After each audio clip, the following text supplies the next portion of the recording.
একটু বাবা মার কথা দিয়ে শুরু করি, as I am coming from them. আব্বু খুব ছোটবেলায় আমার দাদা মারা যান। আমার বাবা তখন পৃথিবীতে আসেননি, অর্থাৎ আমার দাদির পেটে থাকা অবস্থায় আমার দাদা মারা যান। আচ্ছা। তো আব্বুর জন্ম হয় মুক্তিযুদ্ধের প্রায় 6 years আগে। ওকে। সো অ্যাট দ্যাট পিরিয়ড আমাদের দেশের অবস্থা আনস্টেবল ছিল, অ্যান্ড আব্বুর ফ্যামিলি যথেষ্ট গরিব ছিল বলতে গেলে, যাকে বলা যায়। সো আব্বুর বাড়ি হচ্ছে বরিশাল, অ্যান্ড সেখান থেকে উনি ঢাকায় আসেন। আচ্ছা। তখন ওনার 13 বছর বয়স আচ্ছা। যখন উনি ঢাকায় চলে আসেন, বিকজ বাড়িতে কোনো কিছুরই ফ্যাসিলিটিস ছিল না, এখনও নাই, আমরা কখনো যাই না আমাদের বাড়িতে। তো ওই সময় উনি ঢাকায় আসেন এবং একটা লাইফ লিড করার জন্য যতটুকু কাজ করার দরকার তাই সবই করেন। ইভেন দো যদি বলি ঠেলা গাড়ি পর্যন্ত তার সেটা। এই গল্পটা আপনি পরবর্তীতে শুনেছেন কার কাছে? হ্যাঁ, বাবার কাছ থেকে শুনেছি। My dad is one of my friends, best friends. Beautiful. Okay, so আসে এবং আস্তে আস্তে উনি এখানে থেকে পড়াশোনা করে। ঢাকা ভার্সিটি থেকে উনি অনার্স মাস্টার্স করেন। আফটার দ্যাট কামিল যাকে বলে মাদ্রাসা লাইন, সেখান থেকে উনি পড়াশোনা করেন, ডাবল MA যাকে বলে। তো উনি ওটা থেকে উনি বেশ ভালো একটা জব পায়, অ্যান্ড গুড স্যালারি। এই গেল বাবা। আম্মুদের ফ্যামিলিও খুব যে রিচ ছিল তা না, but they were quite good. আম্মু ঢাকায় চলে আসে খুব ছোট বয়সে, ওয়েন অনার্সে এসে ঢাকায় পড়তে হয়। আচ্ছা। এখান থেকে উনিও ঢাকা ভার্সিটি থেকে অনার্স মাস্টার্স করেন, অ্যান্ড দেন LLB করেন, অ্যাডভোকেটশিপ নেন। So both of them, as you can see, both of them are educated, so they are busy. An educated person can't sit at home, never, আমার মনে হয় বাবা মাকে দেখে। তো অফিস, আর আমি হওয়ার পর থেকে আমার খালামণির কাছে থাকি। You are the first child? Yeah, I'm the first child. Okay. আমার পর আমার একটা ছোট বোন আছে। Age gap? Age gap 8-9। তো আম্মু আমাকে, আমার খালামণির বাসা ছিল তখন আমাদের বাসা থেকে বেশ দূরে আর কি, অনেকটুকু দূরে। সেখানে আমাকে রেখে আম্মু অফিসে যেত, বিকজ কোনো অপশনস ছিল না। আফটার দ্যাট খালামণিরও বিয়ে হয়ে যায়, জব হয়ে যায়, সো আমি একাই হয়ে যাই বাসায়। কোন বয়সের কথা বলছেন বা কোন ক্লাসে পড়েন তখন? নার্সারিতে পড়েন। মানে আপনি রিয়েলাইজ করতেন বিষয়গুলো? অফকোর্স, আমি এখনো সব কিছু স্পষ্ট মনে করতে পারি, everything, because I felt all of those things happen with me anyways. তো আম্মু আমাকে বাসায় একাই রেখে চলে যেতেন। আমরা যে বিল্ডিংটাতে তখন থাকতাম, ভাড়া থাকতাম, ওখানে 7তলা বিল্ডিংয়ের অনেক বাচ্চা কাছে ছিল, যা হয় সবার সাথে খেলাধুলা করতাম। আর মেইনলি আমি ছেলেদের সাথে বেশি খেলাধুলা করতাম ছোট থেকে। আমার কাছে হাড়ি পাতিল খেলা তেমন বেশি পছন্দের ছিল না, বরং ফুটবল ক্রিকেট বেশি পছন্দের ছিল। অনেক কাটাছেড়া করতাম। যেহেতু আম্মু নেই, বারণ করার কেউ নেই, আমি আমার মতো। তো সেই থেকে দেখা যায় আমি একা, সবাই তো জানে সেটা, আমি বাসায় একা। এখানে একটা ট্র্যাজেডি বুডি, সেটা হচ্ছে আমার যে বড় খালামণি, তার ছোট মেয়ে, she is also now very happy, but at that moment she had lots of relationships, and she use to talk about all this. কোথাও গেলে, কারোর সাথে দেখা করতে গেলে আমাকে নিয়ে যেত। সো আই ইউজ টু আমি মাত্র নার্সারিতে পড়তাম, এগুলো নিশ্চয়ই এত কিছু বোঝার মতো মেন্টালিটি হয়নি। She had lots of relationship, মানে একদিন এক ছেলের সঙ্গে দেখা করতে যেত, রাইট? ওকে, দেখা করতে যেত, এবং আমাকে স্কুল থেকে যখন উনি নিয়ে আসতেন বাসায়, তখন দেখা করতে যেত। ওকে, আর আমি দেখতাম কথা বলছে, দেখা করছে, কেন অপোজিট অ্যাট্রাক্টস, উইচ ওয়াজ এই থটটা আমি আস্তে আস্তে বুঝতে পারতে শুরু করলাম at the age of 7 or 6 or 7। Okay, যেটা তো কখনই পসিবল না একটা বাচ্চার ক্ষেত্রে, ফাইন, বিকজ আমি ছিলাম ওখানটাতে। যাই হোক, কিছুদিন পর বড় খালামণিরা বাসা চেঞ্জ করে অন্য কোথাও বাসা নিয়ে নিল। এবার যেটা হলো, আমাদের বিল্ডিংয়ের নিচতলায় একটা ভাড়া থাকতো একটা মেয়ে। আমাদের বাসা যেহেতু খালি থাকতো অলওয়েজ, ওর বয়ফ্রেন্ডকে আমাদের বাসায় নিয়ে আসতো। এটা আপনার ফ্যামিলি মেম্বাররা জানতো? না, জানতো না, কেউ জানতো না। নিয়ে আসতো বলতে কি, মানে আপনি যখন ফ্রি থাকতেন তখন আসতো? আমি ফ্রি বলতে ওর বয়ফ্রেন্ডকে নিয়ে আমাদের বাসায় আসতো কথা বলার জন্য, আর সামথিং। তো আমাদের বাসার 2টো রুম ছিল, ভাড়া যেহেতু ছিলাম, 2টো রুম ছিল। সামনে ড্রয়িং রুম, মাঝখানে একটা ছোট ডাইনিং, আর ভিতরে একটা বেডরুম। তো ওই বেডরুমটাতে ও বয়ফ্রেন্ডকে নিয়ে থাকতো। আর ওটার যেটা মেইন প্রবলেম, সেটা হচ্ছে লাগানো যায় না দরজাটা। তো I use to see whatever they use to do, and mention করেই দিই, they use to have physical relationships over there, and আমি দেখতাম, ফিল করতাম কেন হচ্ছে এটা, বোঝার চেষ্টা করতাম বা ইটস সামথিং। কিন্তু আপনি কি ওটা আপনার ফ্যামিলি মেম্বারকে নোট করতেন কখনো যে তোমরা না, যখন বাসায় থাকো না নোট তখন? করতে পারিনি, এটারও একটা রিজন আছে। তো ওয়ান ডে আমি ওর আম্মুকে বলি ব্যাপারটা, ওকে, আপুর আম্মুকে, যে আন্টি একটা ভাইয়াকে নিয়ে প্রায় আপু আমাদের বাসায় আসে। আন্টি আপুকে অবশ্যই বকা দেয়, অ্যান্ড আফটার দ্যাট ডে আপু আমাকে টর্চার করে, খুব মারে। যখন আম্মু অফিসে চলে যায় আপু এসে আমাকে খুবই মারে। আমি একটা জিনিস বুঝতে পারছি না যে আপনার বাবা মা যখন বাসায় থাকছে না তখন আপনাকে গাইডেন্স দিচ্ছে কে? কেউ না, লাইক আমি একাই স্কুল থেকে বুয়া নিয়ে বাসায় রেখে চলে যেত, হ্যাঁ। খাবার রেডি করা থাকতো, আমি খেতাম, ঘুমিয়ে থাকতাম, হোমওয়ার্ক করতাম, সন্ধ্যায় তো আম্মু চলেই আসতো। আপনাকে স্কুল থেকে পিক অ্যান্ড ড্রপ করতে হবে? বুয়া, একটা বুয়া ছিল, বাসায় যে বাসার কাজকর্ম করতো। আর আপনার বাসায় আপনি যখন একা থাকতেন তখন আপনার বাসার আশেপাশের লোকজনের ইজি এন্ট্রান্স ছিল? ইয়া, কোয়াইট আমার কাছে মানে অ্যাবসার্ড মনে হচ্ছে। মনে হচ্ছে না? তাই তো। কারণ একটা যাই হোক। বাসায় একটা মেয়েকে রেখে এসেছি আমি, আশেপাশের লোকজন ঢুকছে বাসায়। Yeah, that's one of the faults which my mom and dad did. তারা, এটা একটা ভুল যেটা তারা আপনি কখনো করেছে। এগুলো নোটিস করতেন না বাবা মাকে যে আজকে অমুক এসেছিল বাসায় বা এমুক আসছে? করতাম, কিন্তু আপুর ব্যাপারটা করিনি তখনও। বলতাম, সবই বলতাম। আর আসলে আব্বু আম্মু এত বিজি ছিল, এতটা বেশি বিজি ছিল, বিকজ ইউনো যেখানে আম্মুর গাইডেন্সটা কম থাকে সেখানে আম্মুর সাথে বন্ধুত্ব হয় না। আর যখন বাচ্চাদের বাবা মার সাথে বন্ধুত্ব না হয় তখন তারা শেয়ার করতে পারে না কোনো কিছু। মাই হাম্বল রিকোয়েস্ট ইজ, আজকের এই স্টোরিটা সবাই আমাদের সোশ্যাল কন্টেক্সট এবং পারিবারিক অবস্থা থেকে চিন্তা করবেন যে আমাদের একটা শিশুর বড় হওয়ার জন্যে আমরা যতটা না খেলার মাঠ নিয়ে চিন্তা করি, ঘরের ভেতরের পরিবেশ নিয়ে কি আমরা অতটা চিন্তা করি? এটা খুব খুব খুব important. It's a very serious issue এবং আমার মনে হয় আজকে ওই জায়গাগুলোকে আমাদের সবার নক করা উচিত। বিকজ ওর লাইফে যেটা ঘটেছে সেটা আরেকজনের লাইফে ঘটুক, আমরা এটা চাই না। It's a social learning, it's a family learning.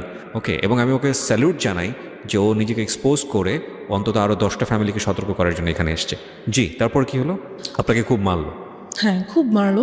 আমি ভাবলাম আম্মুকে বলবোই যে আপু আমাকে এত মারছে, অ্যান্ড শি টোল্ড মি যে আমি এটা কাউকে বলতে পারবো না, যদি বলি সে আমাকে মেরেই ফেলবে, as I was a child. আর আম্মুকে আমি বললাম ব্যাপারটা যে আম্মু, আপু তো একটা ভাইয়াকে নিয়ে মাঝে মাঝে বাসায় আসে। আম্মু জিজ্ঞেস করলে সে কী করে, কেন আসে, তুমি আসতে দাও কেন, গেট লাগিয়ে রাখো না কেন, ঢুকতে দাও কেন? বললাম আপু আমাকে খুব মারে, বকা দেয়, না ঢুকতে দিলে খুব রাগ করে। তো আম্মু এই ব্যাপারটা নিয়ে ওনাদের সাথে কথা বললো, ওই আপুর ফ্যামিলির সাথে। বলার পর যেটা হলো যে তুমুল ঝগড়া দুই ফ্যামিলির মধ্যে।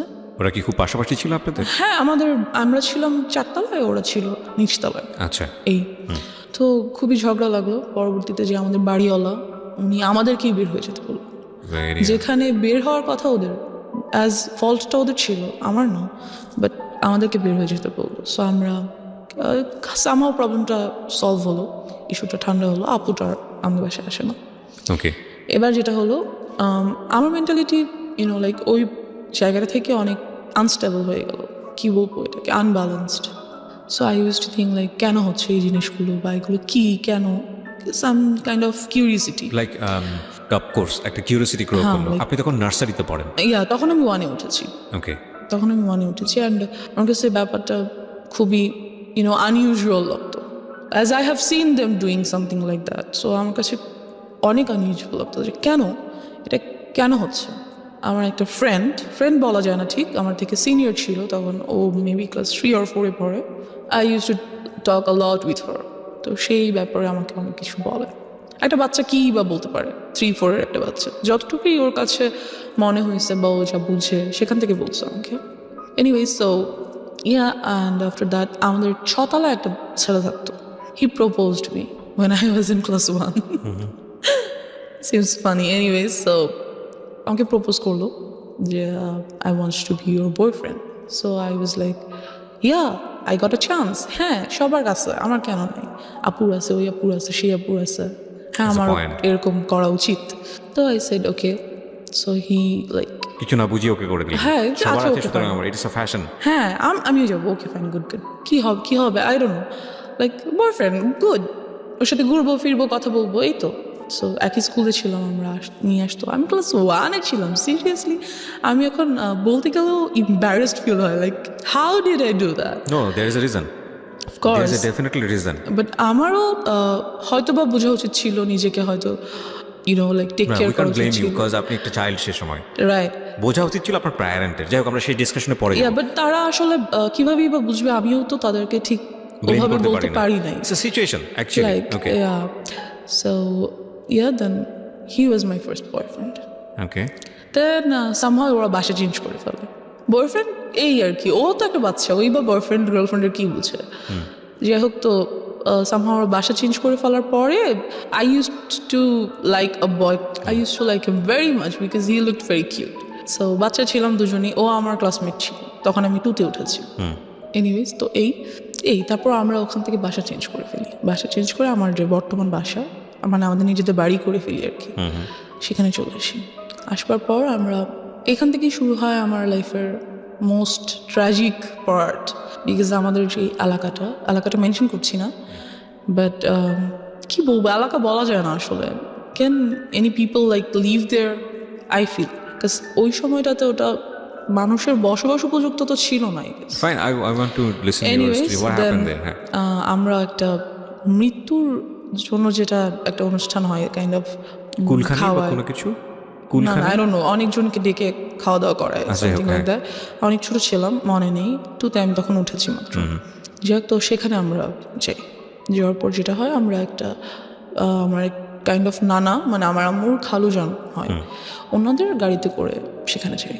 তো ওই গাড়ির ড্রাইভার, সো আই ওয়াজ, আমি একটু ছোট বাচ্চাই ছিলাম এই যে, তো সে আমাকে খুব কোলে টোলে করে নিয়ে আদর করে, এখানে ওখানে ঘুরাতে নিয়ে যায়। And then I noticed something, যেহেতু আমি অনেক কিছু বুঝি এই ব্যাপারগুলোতে, লাইক ফিজিক্যালি কীভাবে you have to save yourself, আমি অনেকটাই বুঝি এই ব্যাপারগুলো। তো he tries to touch my private parts, and আমি বুঝতে পারি ব্যাপারগুলো, ফিল করি। সো আমি ওনার কাছে আর যেতে চাই না। কে ছিল উনি? Driver, as I said. আপনাদের ড্রাইভার? নো, যাদের গাড়িতে করে আমরা গেছি, আমার নানা ভাইয়ের ড্রাইভার। Okay, so he tries to like kind of, এটা first embarrassment of Yeah, your life. এবং এই first ঘটনা ঘটার embarrassment. পরে আপনি কি করলেন? তা আমি যেতে চাই না ওনার কাছে, যে না, আমি মানে ওখানেই আমরা আছি তখনও, কিন্তু আমি আম্মুর কাছে চলে যাই যে আমি যাবো না ওনার কাছে। কিন্তু আমি কেন যেন আম্মুকে বলতে পারি না, লাইক আমার সাথে এটা হচ্ছে, আমার এটা ফ্রিভাবে আম্মুকে বলা উচিত, কেন যেন আমার আম্মু আব্বুর প্রতিও ওই ভরসাটা আসে না যে না আমি বলতে পারি। আই ডোন্ট নো ওয়াই, ওটা আমি বলতে পারি না। সো আম্মুকে আমি বলি যে আমার ওনাকে ভালো লাগছে না, আমি ওনার কাছে যাবো না। দেন আমরা ওখান থেকে চলে আসি, অ্যান্ড খুবই ট্রিক করে উনি আম্মু আব্বুর নাম্বারটা নিয়ে নেয়, ফোন নাম্বারটা নিয়ে নেয়, যে হ্যাঁ আমরা কোথাও যেতে হলে আমাকে ফোন দিবেন, আসবো, হ্যান ত্যান ফ্যান। যদিও উনি কিন্তু আমার নানা ভাইয়ের পার্সোনাল ড্রাইভার। ওকে, সো বলে যে হ্যাঁ হ্যাঁ প্লিজ যাবো হ্যান ত্যান ফ্যান। তারপর আমার নাম্বারটা দিয়ে দেয়, এবং আরও 2বার আমরা 2টো জায়গায় যাই, এবং ওনাকে সাথে করে নিয়ে যাওয়া হয়। আচ্ছা, সো এই হচ্ছে আমার first harassment or something like that. Secondly যেটা হয়, এবং এটা আপনি কাউকে বলেননি? না, এটা আমি কাউকে বলিনি, ইভেন এখনো পর্যন্ত আব্বু আম্মুকে আমি এইভাবে বলিনি। ফার্স্ট টাইম আপনি আজকে বললেন এখানে? Yeah, আমি যাই বলছি কাইন্ড অফ ফার্স্ট টাইম, কাউকে বলিনি। This is very unlucky for us, cause আমাদের সোসাইটিতে, আমাদের পরিবারে চাইল্ড সেক্সুয়াল অ্যাবিউজ, এটার যে রেট, এটা খুবই অ্যালার্মিং। আপনারা পত্রপত্রিকায় পড়েন এইসব ঘটনা, খুব এক্সট্রিম লেভেলে যখন চলে গিয়ে একটা বড় ধরনের ক্ষতি হয়ে যায়, তখন সেটা পত্রপত্রিকায় বা সংবাদ টেলিভিশন জায়গাগুলোতে চলে আসে। কারণ বিহাইন্ড দ্য সিন এইগুলো যে কতদিন ধরে এই একটা মেয়ে বা একটা শিশু বা একটা নারী কিভাবে নির্যাতনের শিকার হয়, কিভাবে তাদের মেন্টালি তাদেরকে মানে ভয়ঙ্কর রকমভাবে ড্যামেজ করে ফেলা হয়, আমি জানি না। আমার মনে হয় এই জিনিসগুলোকে আরও বেশি করে এক্সপোজ করা উচিত, বলা উচিত। কজ আমি ভিকটিম, আমি কেন এটা বলতে পারবো না? কোথায় সমস্যা? ট্যাবুটা কোথায়? মানে আমাকে কেউ একজন সেক্সুয়ালি হ্যারাসমেন্ট করেছে, আমাকে কেউ একজন ফিজিক্যালি অ্যাবিউজড করেছে, অথচ সেটা নিয়ে আমি সোসাইটিতে মুখ খুলতে পারবো না, সেটা নিয়ে আমি বলতে পারবো না। কি আশ্চর্য মেন্টালিটি! মানে সেটা নিয়ে বললে আমার দিকেই আঙুল তোলা হবে, সেটা নিয়ে বললে আমাকে মনে করা হবে মেয়েটা খারাপ, বা ছেলেটা খারাপ, বা ওনার ফ্যামিলি খারাপ। কি ভয়ঙ্কর রকম মানে বাজে মেন্টালিটি আমাদের সমাজের। কিন্তু এই যে আমাদের এই মেন্টালিটিটা, এটাই কিন্তু যুগের পর যুগ এই প্রবলেমগুলো কীভাবে জিয়ে রেখেছে। আজকে যদি পরিবারের কাছে এই মেয়েটা এতটা বেশি সাবলীল হতো, আজকে যদি ওর বলার ক্ষমতা তৈরি হতো, ওকে যদি এনভায়রনমেন্টটা দেওয়া হতো, তাহলে ওর শৈশবটা হয়তো বা এরকম হতে পারতো না। কজ ও বলেছে একটু আগে যে দিস ইজ দ্য নাম্বার 1। আরও কী যে অপেক্ষা করছে আপনাদের জন্য, আপনারা একটু শুনুন, তাহলে বুঝতে পারবেন। জি বলুন। তারপর যেটা হয়, তো ওই ড্রাইভারের সাথে আমাদের আর দেখা হয় না। Anyways he is vanished somehow. So after that আমার চাচাতো ভাই আমাদের বাসায় থাকতে আসে for some reason. Somehow maybe আমাকে লাইক করতো আর সামথিং। তখন আমি ক্লাস 3তে উঠেছি। তো ও কত বড় হবে, মেবি 9-10 পরে এরকম হবে। আপনি তখন ক্লাস 1-এ 3-তে পড়ি। 3-তে? বাসায় একদিন হঠাৎ স্কুল থেকে এসে দেখি ও বাসায়। ওই টাইমে যেটা হয়, আমাদের বাসায় একটা পার্মানেন্ট কাজের মেয়ে রাখা হয়। তো মেয়েটা নিজেই যথেষ্ট নাইসটি পার্সন। এনিওয়ে, সো চাচাতো ভাই থাকতে আসে আমাদের বাসায়। তো একদিন আমাদের সবার রুম আলাদা, জর্জর রুম। আমাদের বাসায় 5টা বেডরুম, অ্যান্ড জর্জর বেডরুম 4টার। বাট আমি তখন কার সাথে, কাজের মেয়েটা আমার সাথে ঘুমায় না, আমার রুমে ঘুমায়। তো আমি একদিন ঘুমিয়ে আছি, ঘুম থেকে ঘুমের মধ্যে আর কি হঠাৎ ফিল করি that someone is like embarrassed, had embraced me, something like that. তো আমি ঘুম ভেঙে যায়, পিছনে ফিরে দেখি যে আমার ভাইয়া। আই ওয়াজ লাইক, চিল্লাবো না, কান্না করবো না, কি করবো কিছু বুঝতেই পারি না। দেন আই ওয়াজ লাইক, ভাইয়া এখানে কি করো, হ্যান ত্যান। আমি উঠে বসে যাই। বসে যাওয়ার পরে তো বুঝতে পারে যে কাজের মেয়েটা নিচে ঘুমাচ্ছে।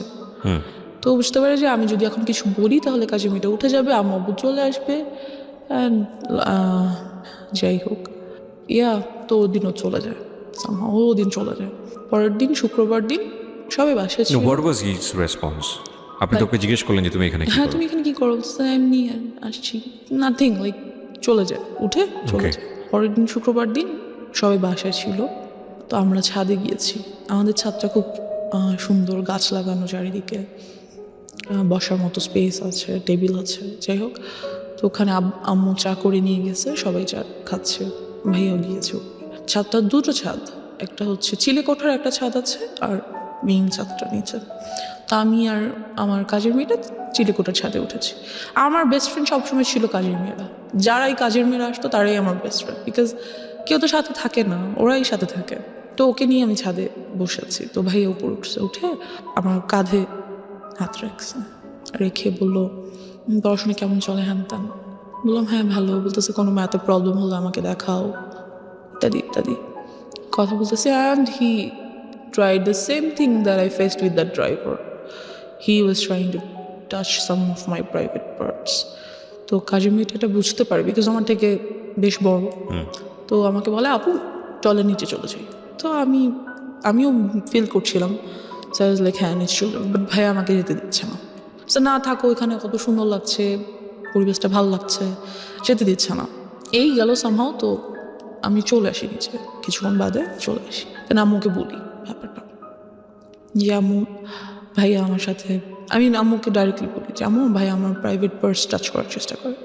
এটা বলার পর আমার চাচার সাথে আর কি আব্বু তুমুল ঝগড়া হয়। ও তার মানে আলটিমেটলি আমি একবার বলি, হ্যাঁ একবার বলি আম্মুকে, অ্যান্ড আম্মু আব্বুকে বলে, দেন তো ওদের সাথে খুবই ঝগড়া হয়। আর ওই ভাইয়াকে আমাদের বাসায় আসতে মানা করে দেয়। কারণ ব্যাপার হচ্ছে আব্বু আম্মুই বা কি করবে, এতবার, এত জন, এত মানুষ, কয়জনকে বাসায় আসতে মানা করবে, কয়জনকে ধরে রাখবে, দরজা কি সবসময় বন্ধ রাখবে বাসার? এটা তো সম্ভব না। যাই হোক, সামহাও ওটা চলে যায়। আমি তখন ক্লাস 3-তে, এবং আম্মু আমার জন্য একটা টিচার রাখে। আমার বাসায় কখনো টিচার ছিল না, আম্মুই পড়াতো। বাট তখন দেখা যায় যে আম্মু তখন অ্যাডভোকেটশিপটা ছেড়ে দেয়, ছেড়ে দিয়ে আম্মু একটা গভর্নমেন্ট জব নেয়। এতে করে যেটা হয় যে আম্মু খুবই বিজি হয়ে যায়। ওখানে তো অ্যাডভোকেটশিপে হচ্ছে কেস পাবো, যাবো, এরকম কিছু পাবো না, বাসায় আছি। বাট একটা জব ইজ 9 to 5 ডিউটি। আর আম্মুর যেই অফিসটা পড়ে যায় অনেক দূরে, সেখানে যেতেই প্রায় 1.5-2 ঘন্টার মতো লাগে। সো আমাকে একেবারেই টাইম দিতে পারে না। বাট তখন যেটা হয়, আমার খালামণিকে তারা আমাদের বাসায় নিয়ে আসে, খালামণি আর তার হাজব্যান্ডকে। অ্যান্ড আমার সেফটির জন্য আব্বু আম্মু তাদেরকে একটা ফ্ল্যাট গিফট করে দেয় আমাদের বাসায়, ওকে, যে যাতে আমার ছেলেমেয়েরা সেফ থাকে এই জন্য। তো খালামণিও জব করে, মেইন প্রবলেম এখানেই। তো দেখা যায় সেটা আসলে কি বলবো, সবসময় সবাই সব কিছু বুঝে না, ইউনো। অনেক সময় আমরা অনেক কিছু দেখেও দেখতে পারি না, ব্যাপারটা এরকম। যাই হোক, তো খালামণি থাকে, তো আমার জন্য একটা টিচার রাখা হয়।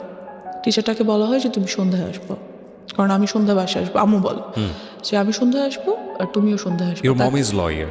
ইয়া। দ্যাট টাইম উনি কি প্র্যাকটিসে ছিল? না, উনি তখন প্র্যাকটিস ছেড়েছে, মাত্র নিউ ছেড়ে একটা গভর্নমেন্ট জবে ঢুকলো। ওকে। তো ওনাকে বললো যে সন্ধ্যার পর আসতে, যেহেতু সন্ধ্যার পর আমার অফিস থেকে আসবে। এই তো আমাদেরকে আমার রুমে বসে পড়তে নিষেধ করে দেওয়া হলো। যেটা করা হলো যে ড্রয়িং রুমে বসে পড়বে, যাতে আমি দেখতে পারি তোমাদেরকে। যাই হোক, তো আম্মু ড্রয়িং রুমে বরাবরই ডাইনিং রুমে বসে আম্মু অফিসের কাজ করতো ল্যাপটপে। আর আমি স্যারের কাছে পড়তাম। তা অনেক সময় দেখা যায় সব সময় কি আর সন্ধ্যার পর আম্মু চলে আসতে পারে, রাস্তায় জ্যাম থাকে, অফিসে কাজ থাকে, অনেক কিছুই। সো ইয়া, এরকমই মাঝে মাঝে হতো। অ্যান্ড আমার স্যারকে খুব ভালো লাগতো, কারণ স্যার আমাকে খুব আদর করতো, খুব সুন্দর করে বুঝাতো, একটা টিচারকে যেভাবে ভালো লাগা উচিত।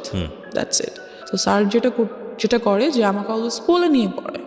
ওয়াই? স্যার বলতে কি, হোম টিউটর আমরা কেমন রাখি একটা বাচ্চার জন্য, অনার্সে পড়ুয়া কোনো ছেলে বা মেয়ে এরকম, তো সে আমাকে অলওয়েজ কোলে নিয়ে বসে পড়াতো। ছোটো থেকে আমি খুব হেলদি ছিলাম, so he use to do the same things. তো ফার্স্ট ডেতেই তো আপনার বুঝে যাওয়া উচিত ছিল যে এটা তো আসলে ফার্স্ট ডেতে তো উনি এরকম করেনি। ওকে আফটার 6 or 7 months আমাকে পড়াতে একটা টাইমে এসে এরকম দেন যেটা হলো যে উনি বুঝতে পারলো যে আমি এটা পছন্দ করছি না, এবং এই ব্যাপারটার পর আমি ওনার কাছে যে আর পড়ি না, ওকে ওনার কাছে যেতে চাচ্ছি না। তো উনি করলো কি, নানান কথা আমাকে বলে, like love and relationship and কোন ক্লাসে তখন আপনি? ক্লাস 3 ক্লাস 3 তে only, and I just can't understand একটা টিচার অনার্সে পড়ে সে কিভাবে ভাবে যে আমি একটা ক্লাস 3 এর বাচ্চাকে রিলেশনশিপ এর ব্যাপারে বলি। I don't know. তো and he said I want to be your boyfriend. একটা teacher, and I was like আমি আম্মুকে বলে দিব। তো বলতেছে বলো, তোমার আম্মু কখনোই বিলিভ করবে না। and he was right, আমি আম্মুকে বললাম আর আম্মু এটা বিলিভ করলো না। কাজ যে টিচারটা ছিল উনি আব্বু আম্মুর খুবই পরিচিত একজনের ছেলে ছিল, বেশ ঘনিষ্ঠ একজনের ছেলে। তো আম্মু এটা কেন বিলিভ করলো না? তারা কি বলতে চাইলো আপনাকে? বললো যে, আমি বললাম যে আম্মু স্যার আমাকে বলে স্যার যাতে আমার বয়ফ্রেন্ড হয়ে যায়। তো আমি বললাম আর তোমার সাথে মজা করেছে, something like that. Note this kind of thing please. সাথে মজা করেছে, এটা কিছু না। তুমি স্যার কি এমনিতে তোমাকে কোনো কারণ like must something personal. So I said আমি ওই ব্যাপারে আর কিছু বলতে পারি না। I don't know why, আমি সবসময় এখানটাতে যে আটকে যাই, আম্মুকে বলতে পারি না কেন জানি। আচ্ছা, আপনি আমাকে একটু বলেন যে আগের যে দুটো ঘটনা আপনি আপনার ফ্যামিলিকে জানিয়েছিলেন, তারা কি আপনাকে কোনোভাবে ব্লেম করেছিল? না, করেনি বা ওরা সেটাকে ওভারকাম করার চেষ্টা করেছে। যেমন ভাইয়াকে বাসায় আসতে মানা করে দিল, এর আগে যে কাহিনীটা বললাম সেটা তো ডেফিনেটলি তারা করেছে, আপনি এটা বলেছেন, কিন্তু থাকে না অনেক সময় আপনাকে দোষ দিয়ে দেওয়া, মেয়েদেরকে দোষ দিয়ে দেওয়া, এটা করেনি। না, আমার আম্মু এডুকেটেড পারসন, তারা বুঝতে পারে ব্যাপার। আচ্ছা ফাইন, তো আপনাকে কোনোভাবে কি বুঝিয়েছিল যে দেখো কোনটা গুড টাচ কোনটা ব্যাড টাচ, এবং এরকম হলে তোমার কি করতে হবে? আমাকে বুঝায়নি। কারণ হচ্ছে আপনি নিজেও কি কোনো গ্লুমি সেন্সে ছিলেন যে আসলে কি হচ্ছে, কেনই বা এরকম হচ্ছে? আমি অফ কোর্স ছিলাম। I was very confused because ওই পর্যন্ত আমি জানতাম না, যদি আমি সরাসরি বলি সেক্সুয়ালিটি কি আমি জানতাম না, I didn't new, so I had to face them. So আপনাকে আপনার ফ্যামিলি মেম্বাররা ক্লিয়ার করেনি যে মা আসলে এই জিনিসটা এরা ট্রাই করছে, that is actually bad thing, so you have to be aware of? এটা কখনো বলেনি। সো আপনি নিজে থেকে একটা ধোঁয়াশার মধ্যে ছিলেন। আপনার কোয়ারি হতো না, বাবা মাকে জিজ্ঞেস করতেন যে মা আসলে সবাই কেন এরকম করছে? হতো, বাট আমি কেমন করে মানে আমি কেন যেন আনকমফোর্টেবল ফিল করতাম ওই ব্যাপারটাতে জিজ্ঞেস করতে, লাইক আমার ভালো লাগতো না, বা আমি চেতাম না, বা চাইলেও পারতাম না, এরকম কিছু। ওকে, তো যাই হোক, তো স্যারকে বলা হলো। তো স্যার আমাকে 1.5 year পড়াইছে। তো অ্যাট দ্যাট টাইম যখন 1 year কাছাকাছি প্রায়, তো he gave me a love letter. সে সেখানে লিখেছে, আমি তোমাকে অনেক পছন্দ করি, তোমাকে আমি অনেক আদর করব, তুমি ঠিক মতো পড়াশোনা করো, বড় হও, দেন আমি তোমাকে বিয়ে করবো, হ্যান ত্যান ফ্যান। তো আমি আম্মুকে দেখানোর পরিবর্তে সেটা আমার ফ্রেন্ডকে দেখালাম, স্কুল ফ্রেন্ডসদেরকে। তখন আমি পড়ি ক্লাস 3-তে।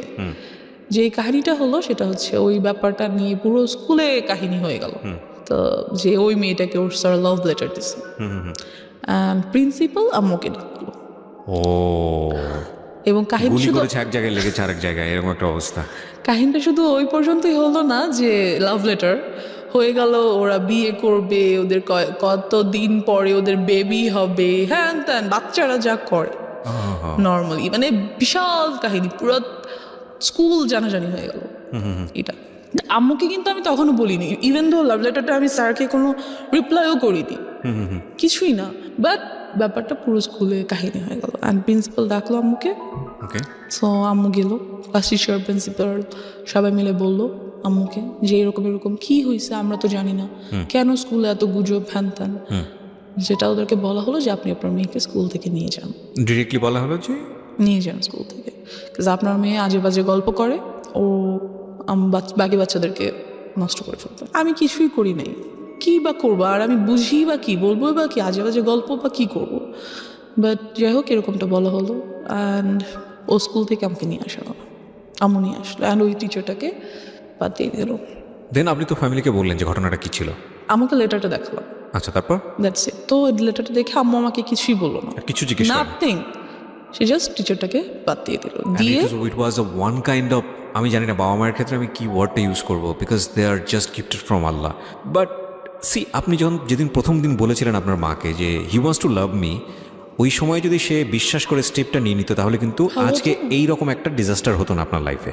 সি, এটা কত বড় হচ্ছে। ও কিন্তু আপনারা একটা জিনিস খেয়াল করবেন ভেতরে গিয়ে, আমি বারবার ইন্টারাপ্ট করছি, ও বারবার এম্বারেস ফিল করছে ফ্রম ড্রাইভার, যে গেল ড্রাইভার, বাসায় আসলো কাজিন আত্মীয় সম্পর্ক, সেও তাকেও বের করে দেওয়া হলো, ইভেন ইট ইজ টিচার, সেও চলে গেল। এবং কোথায় ক্ষতি হলো দেখেন, ওর স্কুল যেখানে ওর ফ্রেন্ডসরা আছে, যেখানে ওর অনেক বড় একটা বন্ডেজ তৈরি হয়েছে, সেখান থেকে ওকে কুইট করে নিয়ে আসতে হচ্ছে। তার মানে ওর এই জিনিসটা সম্পর্কে কীরকম ভয়াবহ একটা সেন্স ওর চাইল্ডহুডে গ্রো করছে। মানে আমরা কীরকম একটা সোসাইটিতে বসবাস করি।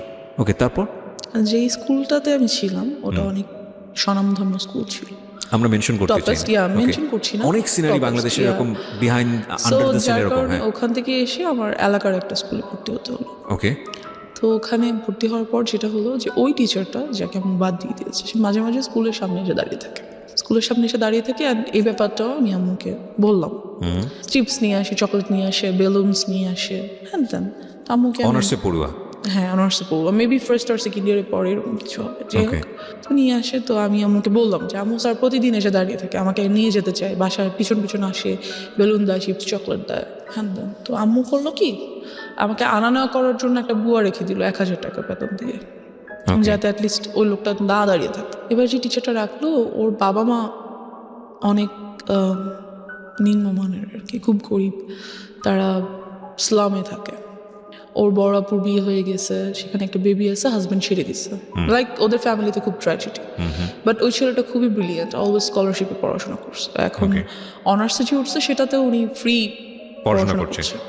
ইংলিশের teacher. Okay. And as you can see I am quite good at English. বলবো just because of him? no, not like that. Not He like teaches that. you. Yeah, he teached me. He teached good, but one more tragedy over here.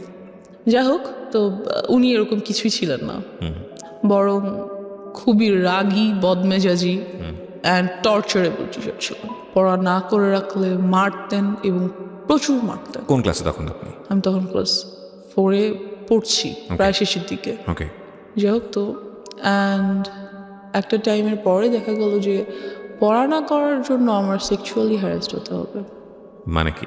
What was the story? Tell me, what was the Yeah, first day the স্টোরিটা story কি ছিল? is, যেটা হলো যে আম্মু ওনাকে রাখলো, and এই টিচারটাকে আর আম্মু রাতে আসতে বললো না, কারণ আম্মু ওনাকে অনেক বিলিভ করতো, অ্যাজ ওর বাবা মা আমাদের কাছ থেকে অনেক ফেভার নিত, অনেক ফেভার নিত। সো আম্মু অ্যাটলিস্ট ভাবছে যে ওর বাবা মাকে আমরা এত ফেভার করি, সেটা আমাদের প্রতি লয়াল থাকবে।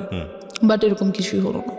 যাই হোক, তো উনি বাসায় আসতেন অ্যান্ড আমাকে বকা দিতেন। বাসায় কেউ ছিল না, আমার ছোটো বোনটা ডে শিফটে পড়ার কারণে সকালে 10টায় বের হতো, আসতে আসতে সন্ধ্যা 6টা-7টা বেজে যেত। কোচিং টোচিং করে একবার বাসায় আসতো। তো দেখা গেছে যে আমি বাসায় একা। সো আমার বোনটা বুঝতে পারতো that he is trying to do something with me, and সে সেটা আম্মুকে বলতো। I don't know কেন আম্মু কেয়ার করে নাই, না কেন আম্মু এটা বুঝতে পারে নাই, আমি জানি না। এনিওয়েজ, সো সে আমাকে পড়াশোনা করার জন্য আমার প্রাইভেট পার্টে মারতো। কীভাবে এক্সপ্লেন করবো, I don't know. না, you don't need to. So he used to do all the things which I didn't like at all. What is this? Dude, what are you doing? একটা teacher এরকম করতে পারে না।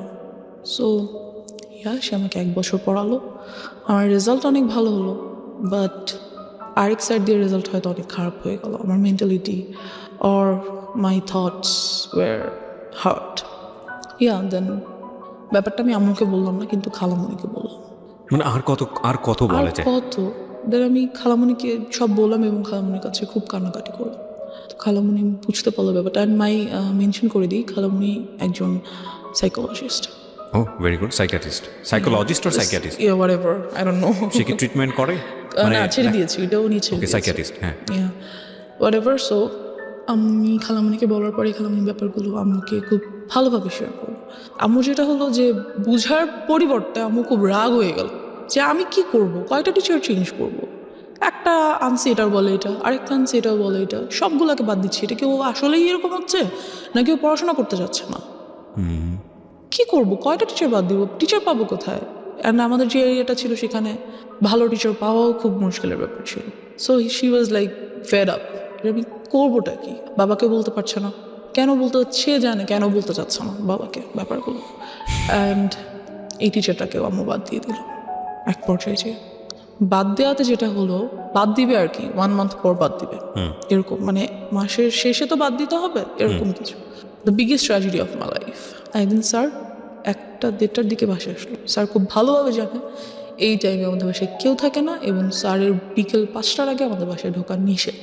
আম্মু বলে দিয়েছে তাকে যে তুমি আসবে না, বিকেলের আগে বাসায় আসবে না। বিকেলে আমার খালামণি বাসায় চলে আসে আর কি। তো সে যেটা করলো যে 1:30টার দিকে বাসায় আসলো। ওই সময় যেটা কাজের মেয়েটা আমার খালামণির বাচ্চাদেরকে নিয়ে তাদের ফ্ল্যাটে ঘুম পাড়াচ্ছে, আর আমার ফ্ল্যাটে আমি একা। তো কলিং বেল বাজলো, আমি গেট খুললাম। খোলার পর স্যার, বললাম স্যার এখন তো আমি পড়বো না, আমি তো মাত্র স্কুল থেকে এসেছি। তো সে বললো যে আমার আজকে অনেক কাজ আছে বিকালে, এখনই পড়া শেষ করতে হবে, তুমি বই নিয়ে আসো। তো অ্যাজ ইউজুয়াল আমি বই আনতে গেলাম আমার রুমে, যেহেতু আমার রুমে পড়া নিষেধ। কাজ আম্মু ড্রয়িং রুমে, আমার রুমে পড়া নিষেধ ছিল, ড্রয়িং রুমে পড়তে হতো। যাই হোক, তো আমি বই আনতে আমার রুমে যাই, and he enters the flat, আর উনি দরজাটা অফ করে দেয়, মেইন গেটটা অফ করে দেয়। সো ফার্স্টে মেইন গেট অফ করে না, মেইন গেটে চাপিয়ে দেয় আর কি, লাগিয়ে দেয়, চিটকরি লাগায় না। অ্যান্ড আফটার দ্যাট আমি আমার রুম থেকে বই আনতে যাই, আর উনিও আমার পিছনে পিছনে আমার রুমে চলে যায়। যেটা উনি করে সেটা হচ্ছে আমার রুমের দরজাটা আটকে দেয়। আটকে উনি আমাকে ফার্স্টে 2টা চড় দেয়, দিয়ে একটা লাথি মেরে খাটের মতো ফেলে দেয়। যেটা করে, আমি স্কার্ট পরা ছিলাম, অ্যান্ড ওটা উনি ছিঁড়ে ফেল। আফটার দ্যাট উনি আমাকে আমার পায়ের উপরে পা দিয়ে হাঁটু দিয়ে বসে, আমার গলার উপরে কোলবালিশ দিয়ে দেয়, আর মুখটা খুব জোরে চেপে ধরে। So I was like stuck. হয়তো আল্লাহই কোনোভাবে হেল্প করছে আমাকে, যে ঠিক ওই টাইমটাতেই আমাদের মাঝখানের ফ্ল্যাটের এক ভাড়াটিয়া উপরে আসে, তার চিনি লাগবে। সো এসে উনি দেখে যে দরজায় টিচারের ছেলেদের জুতা, যেহেতু আমাদের বাসায় ছেলেদের জুতা আসে না, থাকে না কখনো। সো নক করা মাত্র দরজাটা খুলে যায়, ধাক্কা দেওয়া মাত্র ঢুকেই ফিল করে যে ভিতরে আমার রুমে কেউ আছে and something is going on. আমি হয়তো চিল্লাতে পারছিলাম না, বাট সাউন্ড তো করতে পারছিলাম, ধস্তাধস্তি তো করছিলাম। সো উনি বুঝতে পারে ব্যাপারটা, বুঝে উনি খুবই প্রচণ্ড জোরে আমার দরজায় নক করে অ্যান্ড স্যার নকটা শুনেই আমাকে ছেড়ে উঠে দাঁড়িয়ে দরজাটা খুলে টেবিলে চলে যায়, যে বসে থাকে। অ্যান্ড আমার দিকে জাস্ট একবার তাকায়, লাইক আ লুক, আমাকে সাবধান করে দাও, হেই ডোন্ট ইউ ডেয়ার, কাউকে বলা যাবে না, সামথিং লাইক। তো আমি যেটা করি, আমি দৌড়ে আন্টিকে জড়িয়ে ধরি অ্যান্ড কান্না করে দিই, আন্টির কাছে কান্না করি খুবই, যে আন্টি আমাকে কোলে নিয়ে ওনাদের বাসায় চলে যায়। তখন আমি ক্লাস 5-এ পড়ি। নিয়ে যায় এবং জিজ্ঞেস করে কি হয়েছে। ইতিমধ্যে স্যার বাসা থেকে বেরোয় চলে যায়। এরকম একটা অ্যাটাক উনি কেন করলো? কোনো ধরনের কোনো আমি খালামণিকে বলেছি, তার আম্মু যে তার মাকে বলেছে। ওনাকে কি বিষয়টা আগে থেকে নক দেওয়া হয়েছিল আপনার ফ্যামিলি থেকে, না তোমাকে বাদ দিয়ে দেওয়া হচ্ছে বা এরকম করে? মেবি, আই ডোন্ট নো, অবশ্যই না হলে উনি এরকম করার তো কথা না। Okay, so what was his intents basically? কি কি চাচ্ছিল সে, যেহেতু জিনিসটা হয়তো সে ভাবছে যে আমাকে যেহেতু বাদ দিয়েই দিচ্ছে, আমার নামে একটা বদনাম হচ্ছেই, তাহলে বদনামটা কিছু না করে কেন হবে, আমি কিছু করি দেন হোক, মেবি সামথিং লাইক দ্যাট। কিছু যে সে করেনি তা তো না, কিছু তো সে করেছে, কিছুটার তো আর বদনাম হবে না। যখন বলে হবে তখন তো ফুল বদনামটাই হবে। সো সে চাইছে তো আমি ফুলই করি, কেন করবো না। তারপর কি হলো আপনার খালামণির সঙ্গে? খালামণি না, সরি, আন্টি, পাশের বাসার আন্টি। তো আমি খুব তখন তো বাসায় কেউ নেই।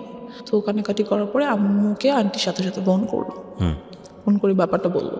বলার পরে আম্মু বললো, আচ্ছা ভাবি, ওকে আপনি আপনার কাছে রাখেন। আমি এতটাই ভয় পেয়ে গেছিলাম যে এর পরের 1 মান্থ আমি ঘুমাতে পারিনি রাতে। আপনার মা এসে কি করলো? মা এসে কি করবে, খুবই কান্নাকাটি করলো। আম্মু আমাকে জড়িয়ে ধরে, যেটা হলো what was your father role? উনি আসলে আব্বুকে আম্মু বলতো না, কারণ আম্মু জানে যে আব্বুকে যদি একটার কথা বলে আব্বু খুন করে ফেলবে সবাইকে। Something like that. আব্বু অনেক ভালো, খুব কাম মাইন্ডেড, বাট যখন রাগ করে he spares nobody, something like that. তো এই ব্যাপারটা আম্মু আব্বুকে বললো, কারণ বলাই লাগবে, কিছু করার নেই, এত বড় একটা ঘটনা। রাইট। সো আব্বুকে বলার পর যেটা হলো, আব্বু বললো ওকে আমি পুলিশে দিয়ে দিব। ডেফিনেটলি দেওয়া উচিত। আমি ওকে রাখবই না, ওর একটা কিছু করতেই হবে। যেটা করলো লোকজন নিয়ে ওই মুহূর্তেই, যখন আব্বুকে বলা হলো অফিস থেকে আসার পর, ওই মুহূর্তেই ওদের বস্তিতে চলে যাওয়া হলো, যে ওদেরকে রাখবো না, ওই পুরো বস্তি আমি চালাই দিব। আব্বু ওয়াজ লাইক ফায়ার। সো গেল, লোকজন নিয়ে গেল। এখানে যেটা হলো, বাবা তুমি যে লোকজনকে বলবা, তোমার মেন্টালিটি আর মানুষের মেন্টালিটি এক না। তারা, আমি পুরো এলাকায় ফেমাস হয়ে গেলাম। ওনার শাস্তি হলো, অবশ্যই হলো, কিন্তু এখান দিয়ে যে ক্ষতিটা হলো যে, ওনাকে অ্যারেস্ট করা, হ্যাঁ ওনাকে অ্যারেস্ট করা হলো। আপনি যখন ক্লাস 5-এ? হ্যাঁ, পরে উনি অবশ্য জামিনে ছাড়া পেয়ে যায়। আচ্ছা, কেস ফাইল করা হয়েছিল তাহলে? হ্যাঁ, আমার নামে প্রচুর বদনাম হয়ে গেল। আমার কোনো বন্ধু বান্ধব হয় না, আমাদের বাসায় কেউ আসে না, আমার সাথে কেউ খেলে না। I was totally alone. যেটা হলো, আব্বু আম্মু আমাকে স্কুলে নিয়ে যেত, স্কুল থেকে নিয়ে আসতো, এরকম চললো কিছুদিন, লাইক 6 or 7 months এরকমটা চললো। তারপর যেটা হলো, আর কতদিন সম্ভব স্কুলে নিয়ে যাওয়া, নিয়ে আসা, তাদের জন্য দুজনেই বিজি পারসন, খুব টাফ। আম্মুর অফিসে লাইক শোকজ করে দিবে এমন একটা ব্যাপার, চাকরিতে বাদ দিয়ে দিবে এমন একটা ব্যাপার হয়ে গেছে। বিকজ সো আম্মু ভাবলো যে অনেকদিন তো হয়েছে, এখন বোধহয় সব কিছু normal, we can be back in our normal life again. তারপর যেটা হলো, আমাদের বাড়িটা তখন ছিল 3 তলা, এরপর উপরের কাজ ধরা হবে আর কি। তো খুব মিস্ত্রি আসে বাসায়। তো আব্বু তো সভাপতি বাসায় থাকেন না, আম্মুও থাকেন না। তো তখন আমি মেবি 6-এ পড়ি। দেন আব্বুর একটা ব্যাপার কি, উনি খুব ইসলামিক মাইন্ডেড, আর উনি সবাইকে এক চোখে দেখে। মিস্ত্রিদেরকে পাশে বসে খাওয়ায়, ভাই, কাউকে কখনো তুমি তুই, নো, অলওয়েজ আপনি, respect. He is a golden soul, heaven soul. আমি কি বলবো, I just love him. Anyways, so এরকমই করতো ওই টাইমটাতে। তো মিস্ত্রি আসতো, তাদেরকে সেভাবে রেসপেক্ট করতো। সবাই এক হয় না, আপনার রেসপেক্টটা সবাই কিন্তু সমানভাবে নিতে পারে না, এটা সম্ভব না। তো আমাদের স্যানিটারি মিস্ত্রি, যে সেন্টারি সাইটটা দেখতেন, ওখানকার হেড, ওই মিস্ত্রি গ্রুপটার হেড। তো উনি খুবই আসতেন বাসায়, খুবই আসতেন, আর আমাকে খুবই আদর করতেন। তো আমার ছোটো বোনটা বাসায় না থাকার কারণে এগুলো থেকে ও খুব দূরে ছিল আর কি।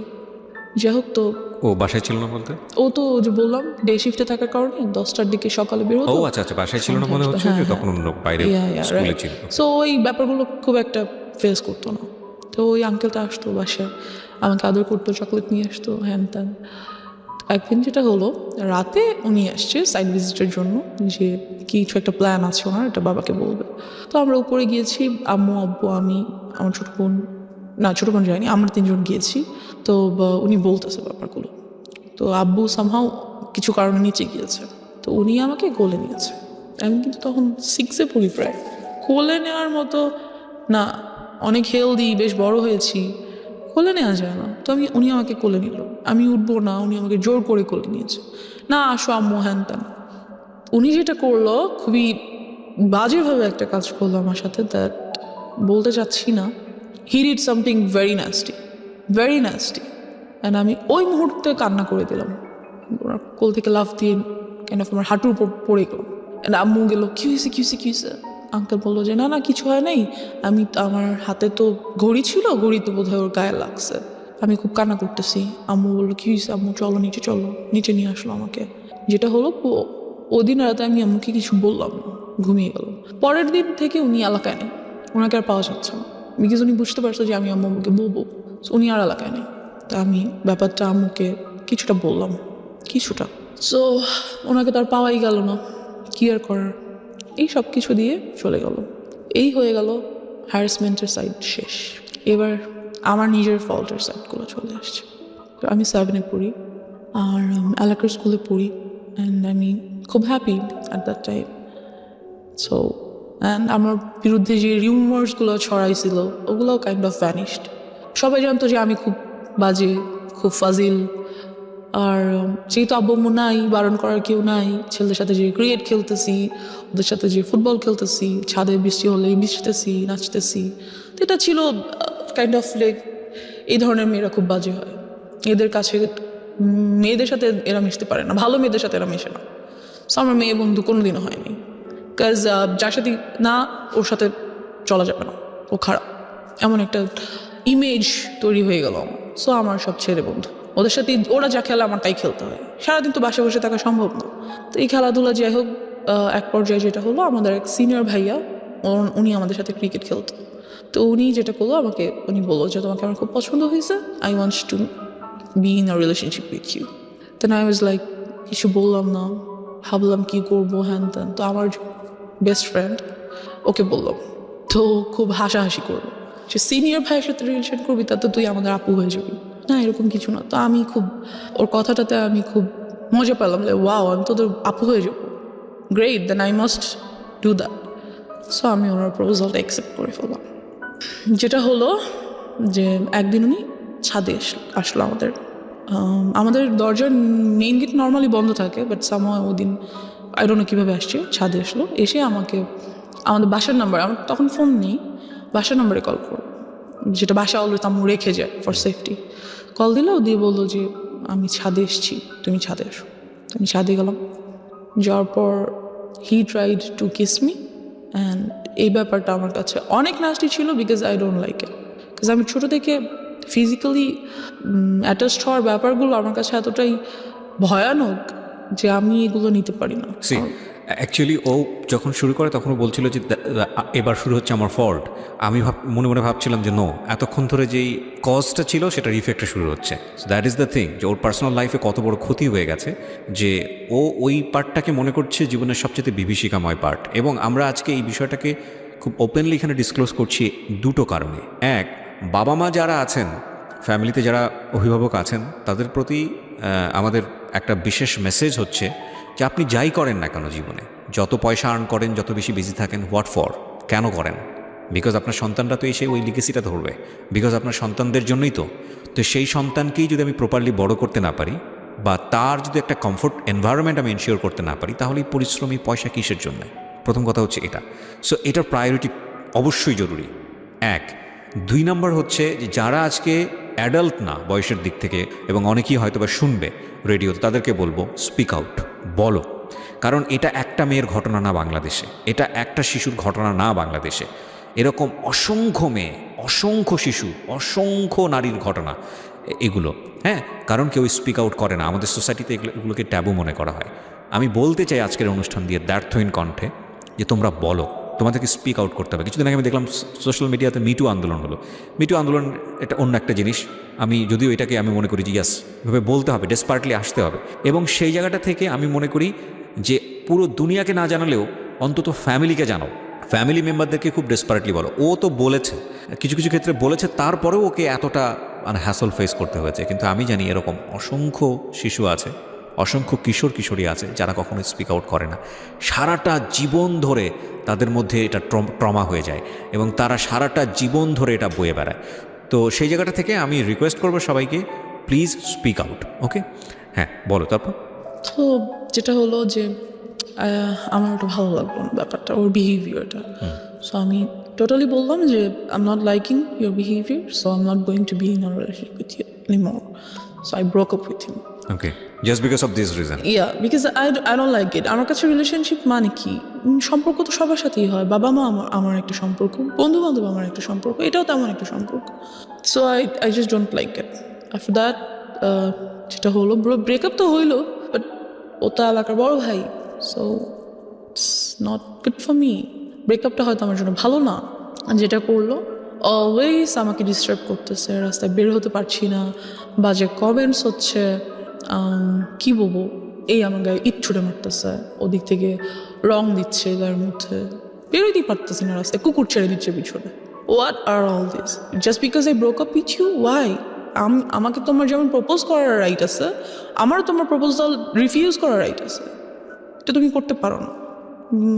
এরকম কিছুদিন যাওয়ার পর যেটা হয়, আমার যে বেস্ট ফ্রেন্ড ও যেটা করে, আমাদের কিছু বাচ্চা কাচ্চা নিয়ে এলাকার কিছু সিনিয়র পার্সনদের কাছে যায় অ্যান্ড এই ব্যাপারগুলো বলে, রিকোয়েস্ট করে যে এই গ্রুপটা খুব মেয়েদেরকে খুবই, অথচ মেয়েদেরকে কিছু না, আমি একা এগুলো ফেস করছি, খুব বলে যে ওরা এরকম করছে, প্লিজ আপনারা ওদের বিরুদ্ধে কিছু একটা করেন।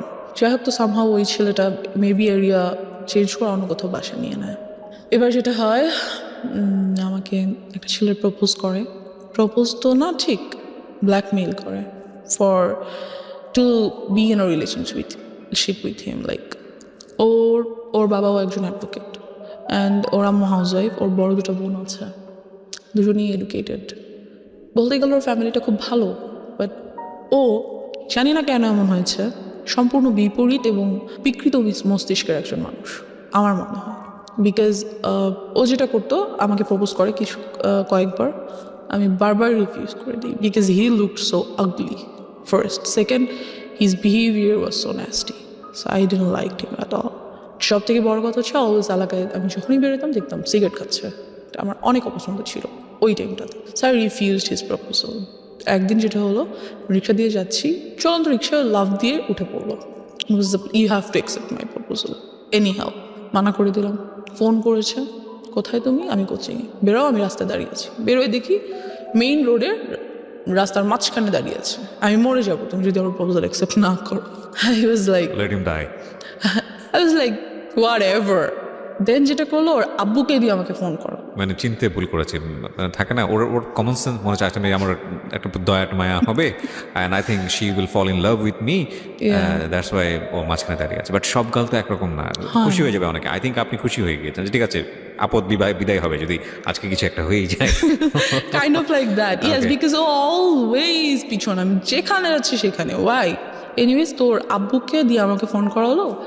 তোর আব্বু ভাবলো যে যাক, একটা ভালো মেয়ের সাথে যদি ফ্রেন্ডশিপ হয়, মেবি ও আস্তে আস্তে চেঞ্জ হয়ে যাবে। তো ওর আব্বু ফোন দিল আমাকে, দিয়ে বললো যে আম্মু, আমার ছেলেটা তো তোমার সাথে ফ্রেন্ডশিপ করতে চাচ্ছে। বলছে আমি ফ্রেন্ডশিপ করতে চাই। আব্বু তো আর বলতে পারে না যে আমি রিলেশনে যাব। তো বাবা কেন ফোন দিয়ে সেটা ইন্সপায়ার করবে? আই ডোন্ট নো, ওর আব্বু আমাকে ফোন করলো। আই থিঙ্ক ও ফোর্স করেছে ফ্যামিলিতে, যে কোনো ভাবে হোক ওটা করেছে যে তোমরা এটা ম্যানেজ করো, আদারওয়াইজ আমি একটা কোনো কিছু করবো। হ্যাঁ, তো ওর আব্বু আমাকে ফোন দিয়ে বললো যে আম্মু তো তোমার সাথে ফ্রেন্ডশিপ করতে চাচ্ছে, তো তুমি ওর সাথে ফ্রেন্ডশিপ করো। দেখো না, আমার ছেলেটা অনেক ভালো, ও অনেক লক্ষ্মী ছেলে, হ্যান ত্যান। তা আমি কি বলবো আঙ্কেলকে? আমি বললাম, আঙ্কেল, আমার আম্মুর সাথে কথা বলতে নিষেধ করেছে। তখন আমি কিসে পড়ি? ক্লাস 8-এ পড়ি, 7-এ পড়ি, 7-এর শেষের দিকে। তো সামহাউ আমি ওর সাথে ফ্রেন্ডশিপ করলাম। বললাম, no, I can go with a relationship, but I can be your friend. সে ওখানে ওর যেটা মেইনিয়া ছিল, সে খুব সুন্দর গিটার বাজাতে পারতো, গান করতে পারতো। তো ছেলেটা বেশ ভালো বন্ধু হয়ে ওঠে আমার। মানে you were serious about him? No, আমার ফ্রেন্ড হিসেবে দেখা করে, দ্যাটস ইট। যে আমার বন্ধু, কারণ আমি মেইনলি আম্মু আব্বুকে সব কিছু বলেই করার চেষ্টা করি, ভেরি গুড, যতটুকু সম্ভব, যতটুকু পসিবল। বিকজ আম্মু আব্বু তো অলওয়েজ বিজি থাকে। যাই হোক, তো একদিন অফিস থেকে আসার সময় আম্মু আমাকে ফোন করে যে তুমি কোথায়? তো আমি তো কোচিংয়ে ছিলাম সন্ধ্যায়, সেখান থেকে গান বাজনা করতে যাবো এমন কিছু, বা আড্ডা দিতে যাবো। তো আমি আম্মুকে বলি, আম্মু আমি অমুক জায়গায় আছি, তুমি আসো। তো আম্মু আসার পর আমি সবার সাথে মিট করাই, নট ওর সাথেই দেখা করাতে হবে, সবার সাথেই দেখা করাবো, বন্ধু বান্ধব সবার সাথে। তো বাট আমি ওর সাথে পরিচয় করিয়ে দিই আম্মুকে স্পেশালভাবে। আম্মু, এটা আমার বন্ধু। তো ওর কাছে মনে হয় যে no, she is so serious about me. আম্মুর সাথে আমাকে পরিচয় করে দিছে, তার মানে তো শেষ আমি। অ্যান্ড ও এমন কোনো ছেলে ছিল না যে খুব কারো ব্যাপারে সিরিয়াস হয়ে যেতে পারে, এমন কেউ ছিল না। সো আমাকে ফোন দেয় পরের দিন সকাল, ফোন দিয়ে বলে দ্যাট আমি তোমার সাথে আর কোনো রিলেশনশিপ রাখবো না। তোমার আমার মধ্যে তো কোনো রিলেশনশিপ নাই, we are just friends, right? যে whatever, I'm ditching you, you're dumped by me, এমন কিছু। লাইক তুমি কি আমাকে ইনসাল্ট করার জন্য এটা বলছো?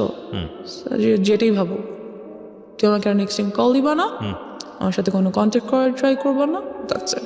আমার এত বিরক্ত লাগে যে ওয়াই ডিড আই ডু? তুমি আমার জন্য পাগল ছিলা, রাস্তার মাঝখানে যে দাঁড়ায় থাকতাম, যদি রিলেশন করি, এখন হঠাৎ করে বলতেছো আমি তোমার সাথে কল না দিই। কি করছি আমি? আমার ফল্টসটা কোথায় আমি বুঝতেছি না। দেন হোয়াট এভার, আমি ওটা বাদ দিয়ে দিই। একদিন যেটা হয়, খবর আসে যে ওকে অ্যারেস্ট করে ফেলা হয়েছে, because he was dealing drugs. তো ওকে পুলিশ অ্যারেস্ট করে, এই অবস্থায় রেড হ্যান্ডেড ওকে অ্যারেস্ট করা হয়। সো কোন ক্লাসে ছিলেন আপনি তখন? তখন আমি 8-এ পড়ি। ক্লাস 8-এ পড়েন। ও কোন ক্লাসে পড়ছিল? ও maybe intermediate or something like that. যাই হোক, তো আমি ওর আব্বুকে ফোন করি যে আঙ্কেল এরকম এরকম এটা হয়েছে, হ্যান ত্যান। তো আঙ্কেল বলে যে না, আমি যাব না। যাই হোক গিয়ে বলছি, আঙ্কেল আপনি আমাকে ফোন করে আপনি শেষ ধরে ফ্রেন্ডশিপ করতে বলছেন, ও এত ভালো ছিল, তা আজকে ওকে পুলিশ কেন নিল? নিচ্ছে যখন আমি আপনাকে জানাচ্ছি আপনি যেতে চাচ্ছেন না, এখন আমাকে কি করতে বলেন? আমি কি করবো? তোমার কিছু করতে, বাট ওর বন্ধুরা আমাকে বারবার ফোন করছে যাতে আমি 10,000 টাকা নিয়ে যাই। বুঝতে হবে আমি ক্লাস 8-এ পড়ি, আমার কাছে 10,000 টাকা কোত্থেকে আসবে? Right. It's not possible for me. ওই মুহূর্তে আমি যেটা করি, আমার কানে দুটো দুল ছিল গোল্ডের, আমি এগুলো সেল করে 9,000 something. Why you sell? Cause আপনার তো তখন অলরেডি ওর সাথে ব্রেকআপ তো বলে না, হ্যাঁ, মানে একটা আমি দূরত্ব কথা তৈরি বলবো না বা সামথিং ঝগড়া, আই ডোন্ট নো। আমার কাছে কেন যেন মনে হচ্ছিল যে আমার ওকে ওখান থেকে নিয়ে আসা উচিত। ওকে। আমার মনে হচ্ছিল যে মেবি এটা আমার করা উচিত কোনো কারণে, Okay. এটা আমি ফিল করছি। ওকে। যাই হোক, তো আমি সেল করি এটা, বাকি ওই টাকাটাই আমি ওর বন্ধুদেরকে দিয়ে দিই। তো ওকে নিয়ে আসে। দেন যেটা হয় যে ওর কাছে অনেকগুলো ড্রাগস প্রোডাক্টস ছিল, লাইক কিছু ট্যাবলেটস ছিল, pink, green, yellow, those are kind of ইয়াবা, আর কিছু আর বটল ছিল, ইনজেকশন মেডিসিনের যে বটল। কি পুলিশ পেয়েছে ওর কাছ থেকে? হ্যাঁ। নাকি ও আপনি পরবর্তী না ওর না কাছ না, থেকে ওগুলো দেখেছেন? ওগুলোর বাসায় ছিল। আচ্ছা। ওকে তো জামিন দিয়ে নিয়ে আসা হয়, বাসায় নিয়ে এসে। আপনি টাকা নিয়ে কোথায় যান?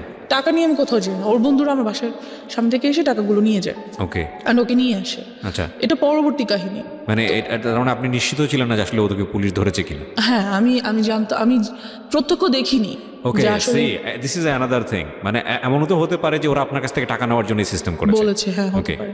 জানি না কেন যেন আমার মনে হচ্ছিল যে আমার ওকে হেল্প করা উচিত, দ্যাটস ওয়াই আমি কাজটা করেছি। How did you sell your কানের দুল? কিভাবে সেল করলেন? আমার যে বেস্ট ফ্রেন্ডটা ছিল বললাম, হ্যাঁ, ওর কাছে ওকে sell- বলেছি যে এটা আমাকে সামাও, এটা আমার আজকে রাতের মধ্যে আমাকে সেল করে দিতেই হবে। ও আপনাকে সেল করে দিয়ে দিয়েছে? আমাকে সেল করে দিল।